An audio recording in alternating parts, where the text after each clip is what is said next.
Hello, welcome to Spread Book Joy. Today I want to talk to you about alternatives to Audible. If you're new to the channel, I'm Jack, and if you're not new, welcome back to Spread Book Joy. This video has been quite a number of months in the making in terms of the research that I've done for it, and I was first inspired to look into alternatives to Audible by watching a couple of videos by Scott over at Gunpowder Fiction and Plot and Margaret Pinard, who is always promoting Libro FM on her channel, and I'm going to talk about that in a moment. But I watched a video by Scott, sometime last year, where he talked about the questionable ethics, shall we say, of Audible as an Amazon subsidiary company. So that kind of got me thinking watching Scott's videos. And then I previously to that had started using Scribd because of a video that Scott did, and I'm very happy with Scribd. So I thought, well, I'm going to have a little look at what else is out there, because he did this sort of alternatives to Audible video, but Scott is based in Australia. Now I'm based in the UK.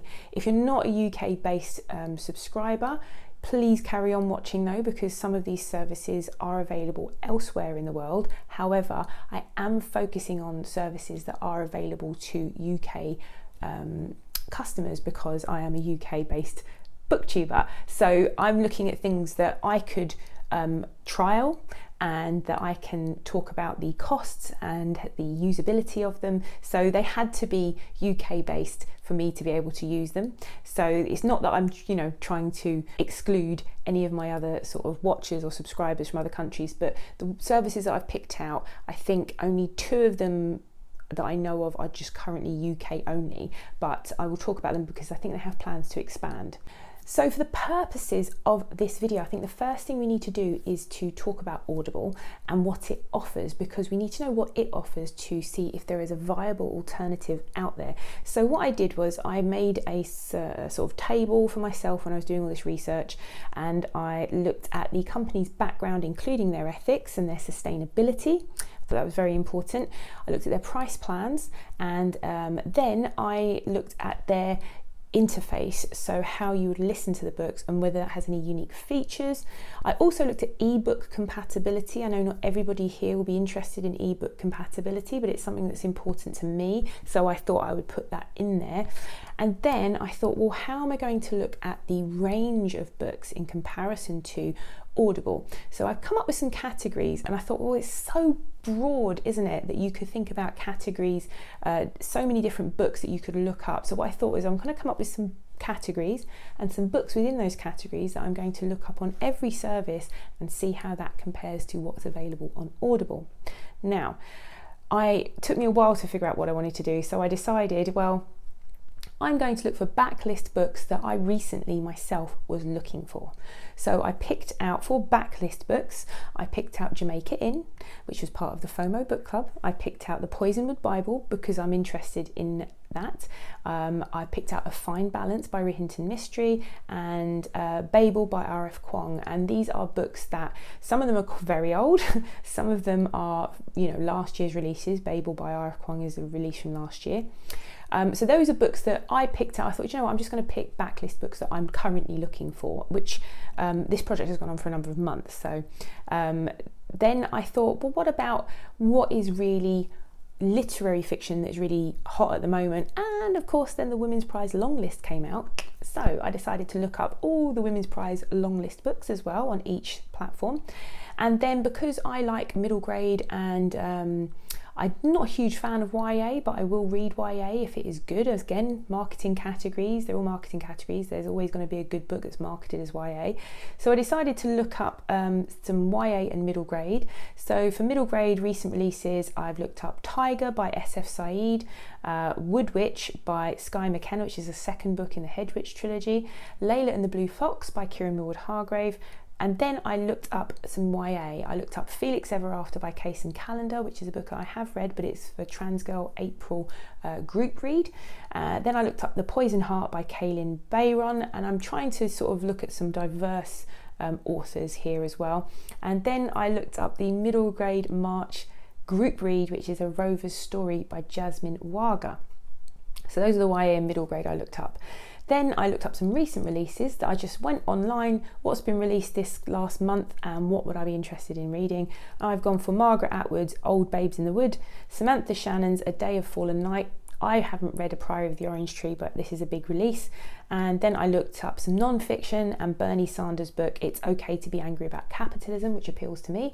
So these are all the books that I have looked up on every platform. So that's the categories and things I was looking up for each platform, the things I was researching. So let's start with Audible. So Audible is the giant of the audiobook world. It is really easily accessible and available in quite a lot of countries. So it is available in the US and Canada, UK and Ireland, Australia and New Zealand, France, Belgium, Switzerland, Germany, Austria, Japan, India and Spain and Italy currently. So that's the countries that are listed as being within sort of with availability for Audible. And apparently some titles are restricted geographically based on location. I'm assuming that's to do with publishing and rights and things like that. In terms of Amazon's ethics, I'm going to leave a link to Scott's video because he brilliantly explained why Amazon are not just ethically questionable, they are immoral, and he just talks about that fantastically, so far better than I could. So I'm going to link his video. Go over and subscribe to Scott if you haven't got that from this video already. He's fantastic. Then we've got Amazon's carbon footprint. Their volume is roughly equivalent to emissions from the country Cambodia. So yeah, they are not they're not carbon neutral, they're not a sustainable company, they are an unethical company. So that's what we know about Amazon and Audible. If you're hearing some noise, it's my cat trying to get his cone off. He's scratching at the moment, so apologies. Right, so price plans on Audible. So over here in the UK, you can get, the way that Audible works is books you're given credits to buy books with. You can purchase the books, you can pay the cash price for them, but you are much better off getting credits. You can get 1 credit a month for $7.99, that's their monthly plan, and you can cancel that at any time. Now, if you run out of credits and you're on the monthly plan, you can purchase 3 credits for £18. So that's available for you, but that's only when you've run out of credits, when you've used up your monthly credits. Your credits roll over, I believe. You can collect them and roll them over. Or if you want to do an annual subscription for £109.99 per year, you can get 24 credits upfront, all available at once. So you get double the amount of credits, you get them all at once, so you can spend them and they roll over as well. If you run out of credits, you can purchase 3 credits for £11. So the books can work out to, at their cheapest, when you buy the £11 for 3 credits, if you run out of all of your annual subscription credits, £3.66 per book, which is pretty impressive really in terms of financially. You can see why people still go for Audible. Audible also have a number of sales continually. They'll do 2-for-1 sales. They'll also do $2.99 sales all the time. They're pretty limited though, because whenever you go on them, it's always the same books that are involved in these sales, the ones they're trying to sort of promote or whatever it may be. Then also, if you have a Kindle and you purchase Kindle books, they have a feature called Whisper Sync, which means you can have the Kindle and audiobook and they sync together, and that is quite seamless actually. It's a really excellently done feature. So when you're reading the Kindle book, you can switch to the audio and it will pick up from where you are on your Kindle and vice versa. And if you have Kindle and you buy the Kindle version of the book, you're often offered the Audible version for $7.99. So it's around about £8 per book if you're not subscribing to their annual subscription. If you subscribe to their annual subscription, you get quite a hefty discount on books. They have a lot of really good features on their app. You can save notes and clips from the track you're listening to. So you can save a clip and you can make a note on that clip, and I use that feature quite heavily. You can listen up to 3.5 times the speed if you are so inclined to do so. You can bookmark places where you're listening, and they have a listening log for your books, which you can go in and access in these sort of like little 3 dots. You can go and access the listening log and see all the different places you picked up and started in your sort of listening log history. And it also syncs to your Alexa, which is quite handy. I have an Alexa device in the kitchen, and I will say, play my audiobook, and it will just pick up from where I was and play it for me. So this is also available across multiple platforms, iOS, Android. You can listen to your Audible book on a PC, you can listen to it through your Alexa. So yeah, it's pretty universal in the way that you can use it. Also, I do think, like I said, the feature where you can sync your audiobook to your Kindle, if that's something you want to do, is for me really useful. Also, you can read your your Kindle book, your ebook, and listen at the same time, and it highlights what's being read out loud to you. So that's a really nice feature. So that's Audible. And now I wanted to start with a real breakdown of what you're getting on Audible to see exactly how these audiobook services compare. So I think it's really important that we state the pros and cons of Audible. Also, just to be clear, when you buy an Audible book and you decide to stop the subscription service, you keep the book, so you own the book. So that's a really important distinction, which will become clear why I'm saying that as we go on to these other services. Okay, so in terms of the Women's Prize long list, Audible had everything apart from Black Butterflies. Now, Black Butterflies, I understand, going through everything, I don't think it has an audiobook. I think it was a really, really small publisher, and I spoke to my friend Sally over on Instagram. She actually took part in a blog tour for Black Butterflies and I think it was a very small publisher, and they didn't release an audiobook yet. They may well do now that it's got longlisted for the Women's Prize. So that wasn't available. So apart from that, they had absolutely everything else that I wanted. It was available on Audible. All the recent releases, the backlist, the Women's Prize, and YA and middle grade, all available. So I'm going to go on to a service that I do subscribe to and I use very regularly, and that is Scribd. Scribd is a huge company, started in 2007 in San Francisco, and it is a big company. They claim to have 1 million titles, though apparently for books it's more like 70,000, because you can also access magazines and sheet music, and there are like 60 million documents because it's a file sharing service. People upload essays and articles and all sorts of things via PDF on that service. So it's available currently in 9 languages. You can get a 30-day free trial, and I'll put a link in the description box if you'd like to join via my invite link. That means that if you do decide to join Scribd after the trial, I'll get a month free. I'm going to put that out there. That's the way that works. But yeah, feel free to use my link if you want to try the 30-day free trial, or use another link. I don't mind, but be quite nice if I got a free month. That would be handy. So you have worldwide access according to Scribd's platform. It is available. They have books available in 9 plus languages currently, and in terms of access around the world, they say there is worldwide access unless the country you're in is blocking them for whatever reason. It is a subscription service where you subscribe to access the library. You do not own anything, so you're only subscribing to access Scribd's library. In the UK at the moment, I believe it's $9.99 per month. That was really hard for me to find the UK price, but I believe it's $9.99 per month. Or I currently pay $84.99 for the annual subscription, which I think is well worth it. So you're paying to access the library, you can't keep the books. They say you have unlimited listening. Now, that is kind of true and kind of not. There is unlimited listening. They don't curb the amount of books you can read or listen to within a month. However, there's a caveat. What they will do is they'll rotate the books that are on offer to you from their library depending on how much you listen to them. So apparently this is around 4 books in a month. If you've listened to 4 Scribd books within a month, then they start squeezing the thresholds of what's available to you. Again, Scott made a really great video here, and I'll link that in the description box below, because he did an experiment where he tried to see what would be available to him and what would be restricted based on his immense listening that he does over the course of a month. And not every title is available in every country. Scribd is a great service. I really enjoy using Scribd. I've been using it now. This is my 2nd annual subscription that I've had. In terms of the features on Scribd, you can listen up to 3 times the speed. You can bookmark where you are. You've got a sleep timer, just like Audible. However, there are no notes in the app.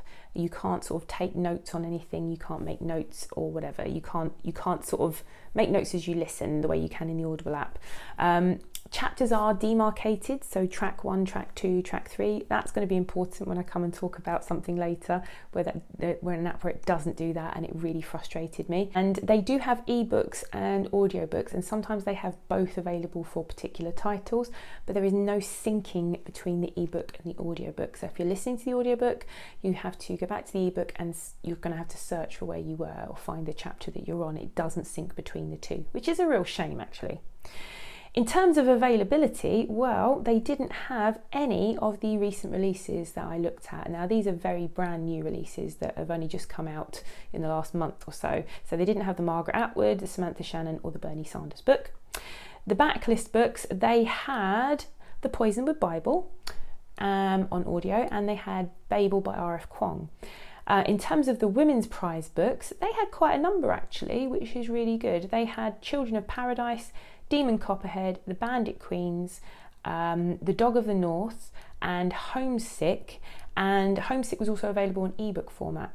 In terms of the YA and children's books, they had The Poison Heart by Kaylin Bayron, they had Felix Ever After, and they had A Rover's Story. So they had a few of those.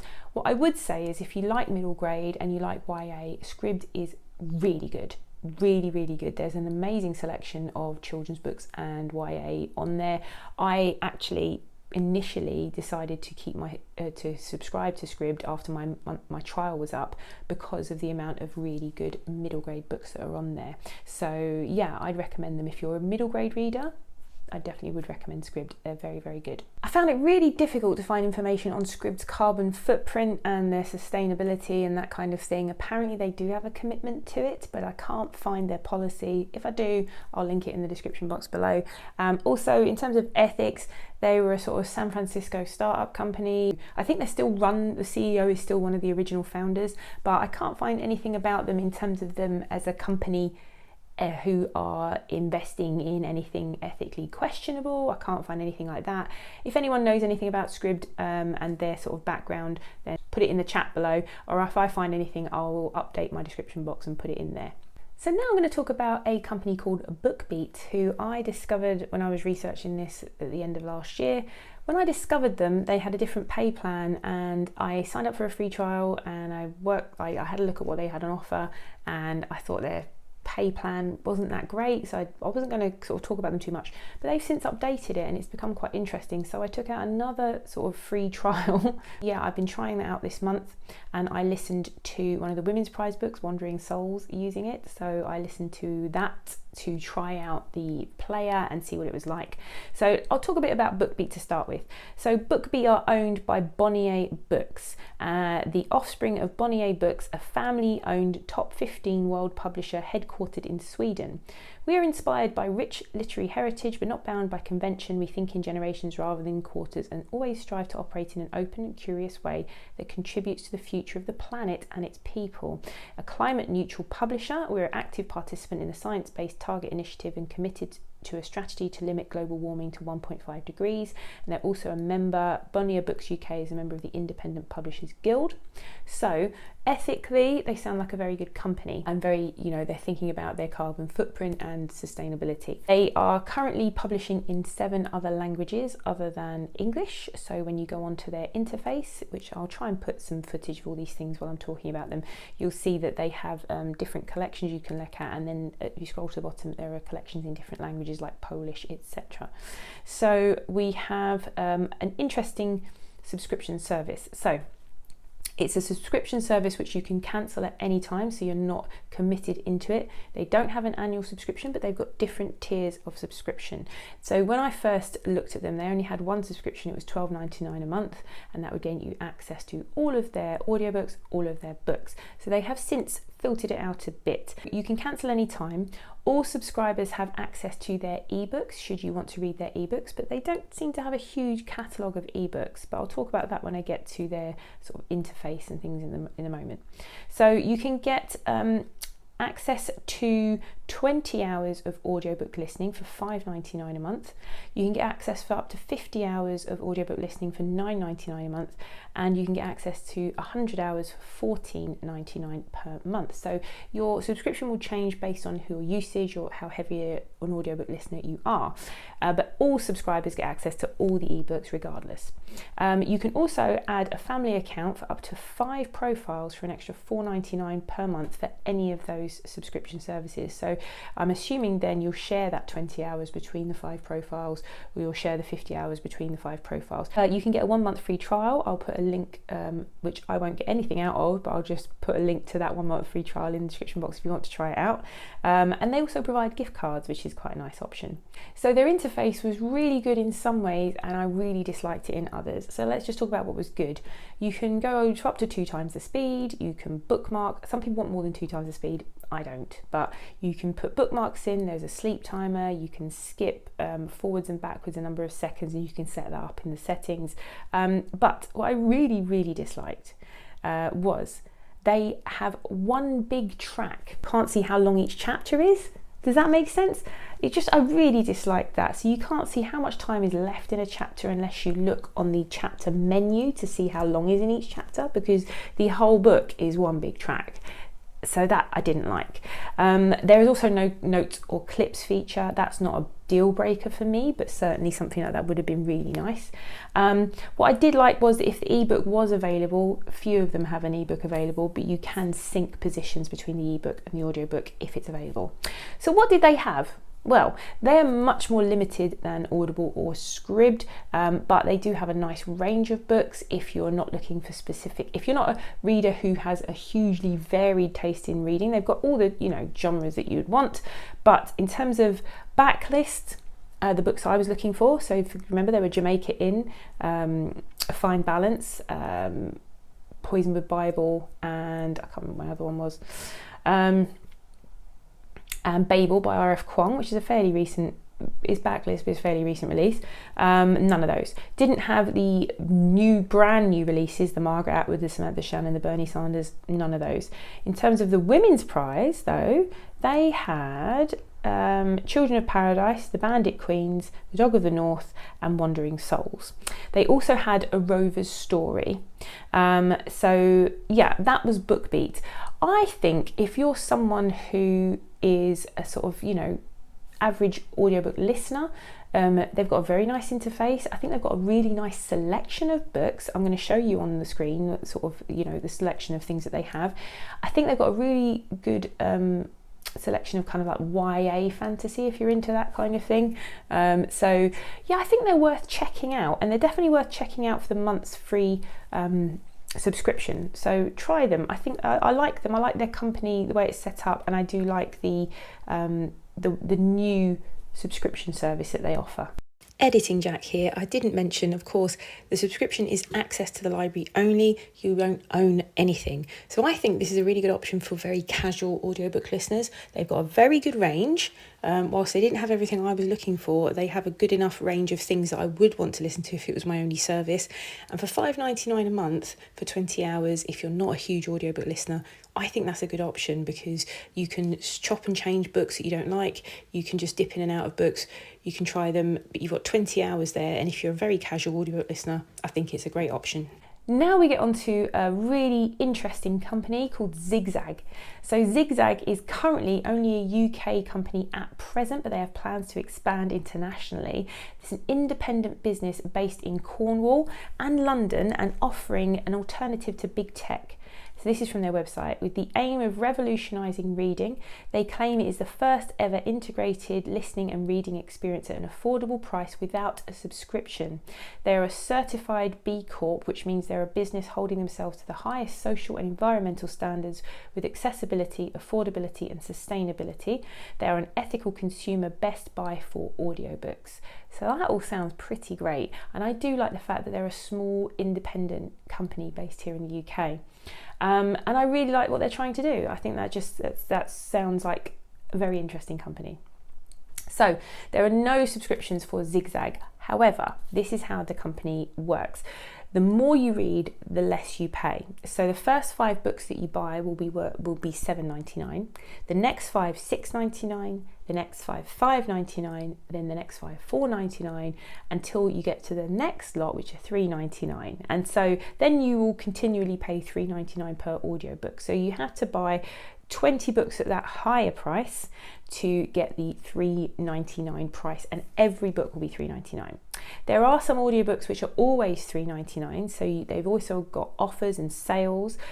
So I tried them out by listening to Mayflies by Andrew O'Hagan back in January, which was the Fiction Addiction book club pick, and I had it out on the library, and then BorrowBox, and it expired, so I had a $3.99 voucher that XigXag had sent me, so I bought the X book. So this is their fancy, unique interface, which I'll talk about in a moment. But I paid $3.99 for Mayflies, and I got the audiobook and the book. So it's called an X book. You get the audiobook, the X book for $3.99. I think that's pretty good.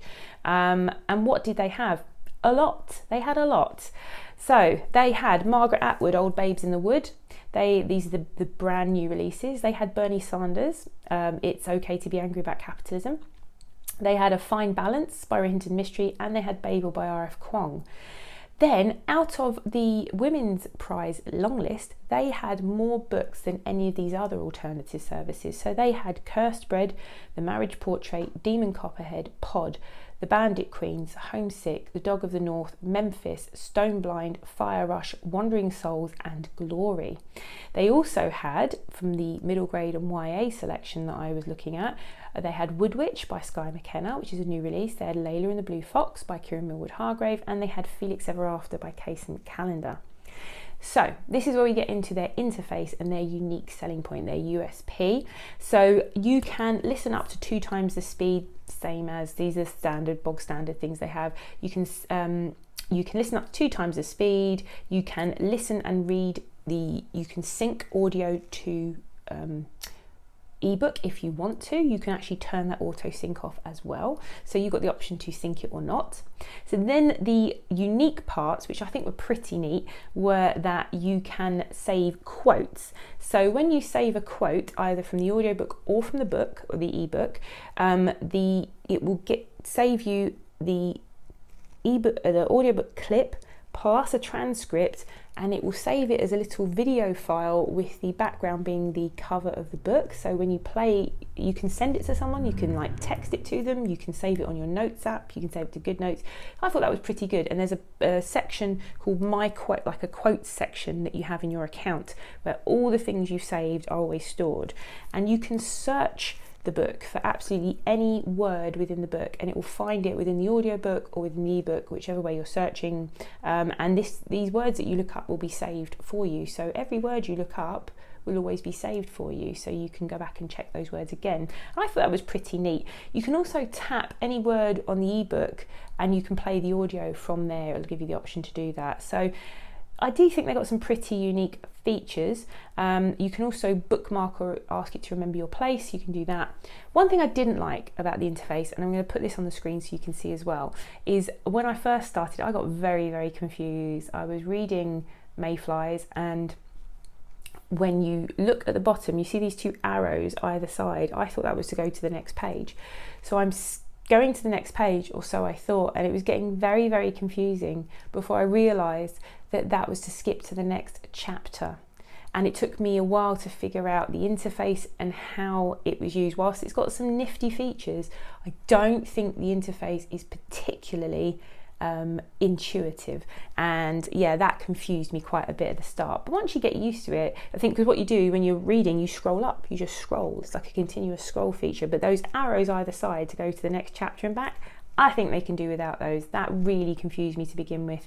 The other thing I would say is that they are really responsive, because they're a small company, and when I purchased my book Mayflies with the voucher, I paid by Apple Pay, and my Apple Pay went through and it took it out of my bank account, because I have an online bank account, and I could see it straight away light up on my iPhone, and they've taken the $3.99. Then the book didn't download, the book wasn't appearing in my account, so I emailed them and they sorted it out like within 5 minutes. So that was pretty good going.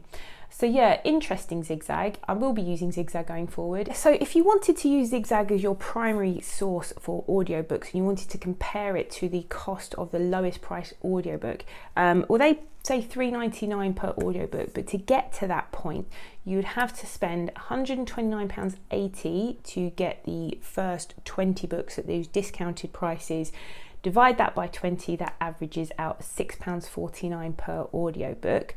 But then everything will be £3.99 thereafter. So that's kind of, look at a direct sort of a price comparison.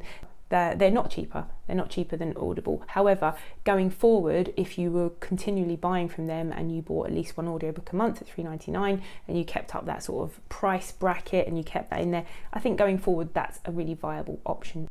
Editing Jack here again. I can't believe I didn't point this one out. So basically, yes, it is going to be £3.99 a book, but don't forget, if it's a XigXag book or an X book or whatever they call it, you'll get the ebook included. So if you're someone who also reads ebooks, then that is a huge deal, because you don't get a deal like that over on Amazon. You might get the Audible narration for $7.99, or you might get the Kindle book for $3.99 or $2.99 on top of the $7.99 or whatever you're paying for the audiobook.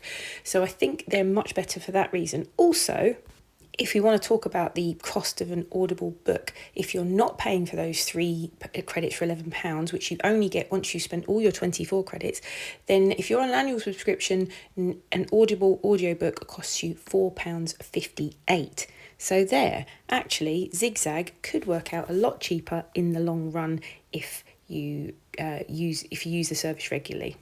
Everything you purchase, you get to keep, and you're paying £3.99 per book. So yeah, I think in comparison, considering they're a small company, their range was really good. I think their unique features are quite good, though not intuitive. And I think their price range going forward, if you're using them as your main source, are actually quite good. Another company I want to mention was Audrey. Audrey I absolutely loved. Now, in terms of the company itself, I've only managed to find out because they saw a video that I made about them. Audrey, I can't really compare it to Audible. It's not an alternative to Audible. Audrey is a very specific niche audiobook service, which I've done a video on and I'm going to link in the description box below. But I loved this app so much. It's a classics app, so it's classics focused. So 20th century classics, older classics, and they have some free books on there you can try. But what I loved about Audrey is it's clearly made by readers for readers, and I think what they're doing is very unique. So they offer a guide of each book, which is written by an expert. They offer like a Spotify playlist to go with these the books. I've got a whole video on it. I'm not going to go into Audrey right now. The reason you can't compare it to Audible is it's a very, very tiny company, but the app is beautiful. It's beautifully designed, and it was one of my favourite reading book experiences from this project, audiobook experiences from this project. So, but you can't compare it to Audible because they're a very tiny company, and they are classics focused. So this isn't, if you're looking for a range of reading, Audrey's not the app for that. But I do urge you to try it out. They've got some free books to listen to. They're a very small company. We need to spread the word. I did this video and they contacted me over on Instagram, and there are 5 people behind this app, just 5 people, and apparently my video made them very happy, and some people went and subscribed and got their app and told them that they got their app. They need people to get the word out there. Just gorgeous. The next classic I listen to will be on Audrey, because you get a guide that deep dives into the book. There's a character guide at the end of every chapter. You get sort of a character reference sheet. So yeah, I'm definitely looking forward to using Audrey for some classics listening going forward. They've also got these like beautifully designed illustrations. I could gush about it forever. Gorgeous app. Go and listen to it. Don't think you can replace Audible with it though, but yeah, it's beautiful. So I'm going to stop this. It's probably a really long video, but I think it's a really useful one, hopefully. And let me know if I've missed out any subscription services that are new to you in the UK, specifically because I can't really try out anything that's not based in the UK. Libro FM, which is the one that Margaret Pinard is always championing. Libro FM, I didn't look at their selection. They are a pay per book service. And yeah, they're independent, and I think they support authors, so I would check them out as another alternative, possibly. I haven't been able to do that at this point, but I wanted to get this video out there because I've been finding out so many good companies and so many good services I wanted to share with you. Always try and support your local library. If you want an alternative to Audible, I use Libby and I use BorrowBox through my library service, and I love them both. And I think there are a few more apps that the library service uses that I haven't investigated yet. But yeah, let me know. Do you have any recommendations for alternatives to Audible? Have you been using any of these and have you liked them? What do you like about them? What do you not like about them? Have you got any recommendations? Let's get into it in the comments. If you've got this far in the video, please, I don't normally say this, but maybe give it a thumbs up, maybe subscribe if you've not subscribed before. Please leave me a little headphones emoji in the chat to let me know you got this far, and hopefully I will see you again here soon.